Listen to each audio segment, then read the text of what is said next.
ताज्या घडामोडींसाठी स्वानंद न्यूजला सबस्क्राइब करा आणि बेल आयकॉनवर क्लिक करा। अनधिकृत बॅनर्समुळे बदलापूर शहराचं विद्रुपीकरण होताना दिसतंय।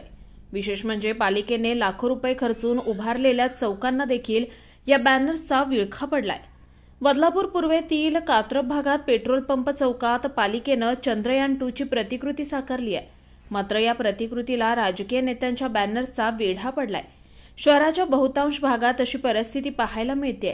एकीकडे चौक सुशोभीकरणासाठी लाखो रुपये खर्च केले जात आहेत, तर दुसरीकडे त्याच ठिकाणी नेत्यांचे बॅनर लागल्यामुळे शहराचं विद्रुपीकरण होत असल्याचं चित्र पाहायला मिळतंय। विशेष म्हणजे या बॅनर्सच्या बाबतीत नगरपालिकेकडून कोणतीही कारवाई होताना दिसून येत नाहीये। त्यामुळे नागरिकांमधून तीव्र नाराजी व्यक्त होतीये। न्यायालयानं अनेकदा अनधिकृत आणि होर्डिंग्जबाबत पालिका आणि महापालिकांना फटकारलंय, मात्र त्यातून काहीच बोध घेतला जात नसल्याचं चित्र बदलापुरात पाहायला मिळतंय। निखिल चव्हाण, स्वानंद मीडिया, बदलापूर।